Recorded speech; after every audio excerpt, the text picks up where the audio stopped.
Hey guys, Joel's coming at you with another reasoning session, and today I'm going to be talking about foolishness and what the scriptures actually say in dealing with these kind of people. Come now and let us reason together. Come now, we can talk it over. Now, if you like these videos, you can also check me out on Rumble or on Zappit. The links are down in the description because YouTube has just been playing games with the algorithm and with numbers and shadow banning, but that doesn't matter because this message is still going to find those of us that are ready to receive it. But with that out of the way, I'm just going to share this passage. It comes from the Hebrew Proverbs, or Mishlei, and the first verse says, "Answer not a fool according to his folly, lest you also be like unto him." So this basically means, like, when a fool says something to you, as ridiculous as it sounds, don't answer him back in rebuttal, because you're going to just be partaking of that same folly. And you don't want to do that. You actually want to be on a different level so as to not harmonize with that same energy, whatever statement they're making. You know, it takes two to tango, or two hands to clap.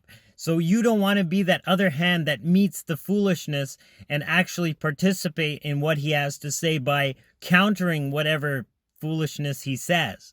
But the next verse says, "Answer a fool according to his folly." Wait, didn't the last verse just say, "Answer not a fool according to his folly"? What's going on here?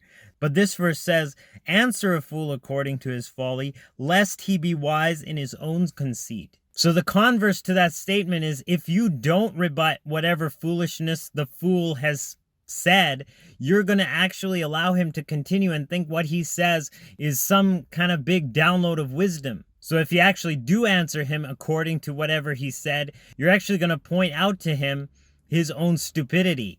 But the first verse says not to do that. So how are we supposed to integrate this seeming contradiction? The point is that you have to get to a state where you're not engaged with any foolishness. When you're at this state, you're neither rebutting the fool or ignoring him by not rebutting him.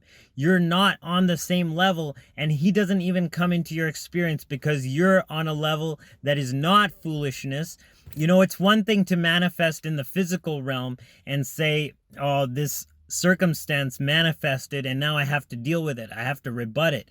But when your soul is actually on that higher level where it's not creating such circumstances, you're not going to experience such foolishness. And it's that state where you can actually put both of these verses into practice, where you don't have to rebut the fool, but you don't have to ignore him either, because he's simply not in your existence. And that's what we're coming to as manifesting beings. We're going to be able to manifest the very people that are around us, not just in our own inner circle, but just the people that we come across with in, our day-to-day around us, the circumstances, the situations. Even that is going to harmonize to who we are in our inner soul level. And when we do that, we're not putting up with the foolishness. We're just putting up with the truth that's emanating from our very beings. When we tap into the living logos and we let divine source flow in and through us as master of our lives. So I love you guys. Stay optimistic, because if we tap in, we literally can manifest the kingdom of heaven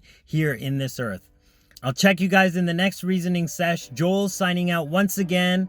I love you guys from the bottom of my heart. Agape, Salaam, Namaste, Shalom.